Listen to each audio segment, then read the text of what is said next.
Welcome to Privacy News Online Weekly News. My name is Brian Tong and I'm your host. TikTok tracks you even if you never made an account. TikTok's privacy policy allows the social media company to track a lot of app usage information, even from those that have never signed up. A Vice reporter who has never made a TikTok account sent a GDPR request, that's short for General Data Protection Regulation, to ByteDance to find out what information the social media company had on him. Even without an account, the reporter found that his TikTok activity was tracked, linked to his real identity, and shared with third parties like Facebook. That's not troubling at all. Is the GDPR finally gonna get some teeth?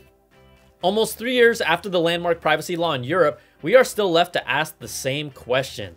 Data shows that so far, the GDPR has only been used to levy some 272 billion euros worth of fines. The more high-profile cases, such as those against Facebook, put forth by Max Schrems in Ireland and Belgium, are still stuck in court. However, there's been a ray of hope that the EU's Court of Justice may finally rule in favor of GDPR enforcement.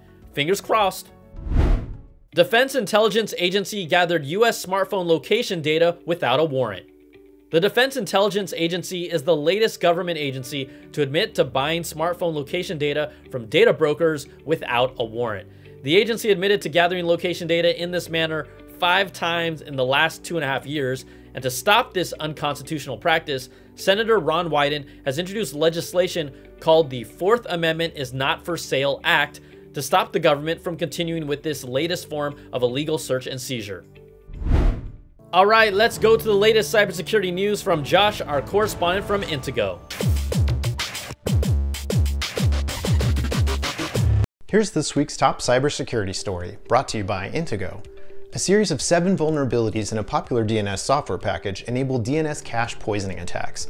The vulnerabilities, collectively dubbed DNS Spook, potentially affect Android devices as well as network hardware such as routers, wireless access points, and firewalls. Be sure to regularly check for firmware updates for any such devices on your network. You can also protect yourself by using private internet access, which tunnels your DNS queries over secure connection to PIA servers. For more discussion about DNS Spook, tune into episode 171 of the Intego Mac podcast. That's it for now. Back to you, Brian. Thank you for all that good stuff, Josh. Now back to more privacy news. A home security worker hacked into surveillance systems to watch people have sex.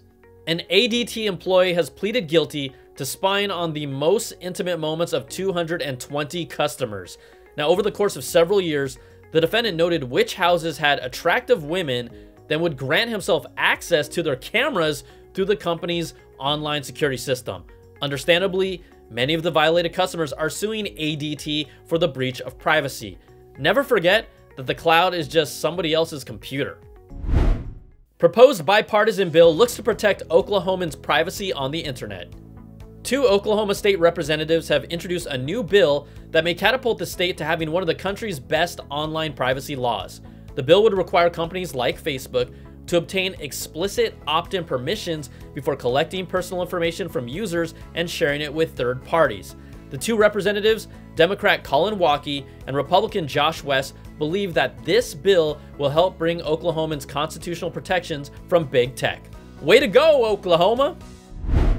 Now you're up to date on the latest. Privacy News Online is brought to you by Private Internet Access, the award-winning no-log VPN service that lets you protect up to 10 of your devices at the same time with apps for Windows, Mac, Linux, Android, and iOS. Don't wait another second. Check out the links below where you can also find a link to learn more about all the stories in this week's Privacy News Online. Thank you for joining us. I'm Brian Tong, and we'll see you next week.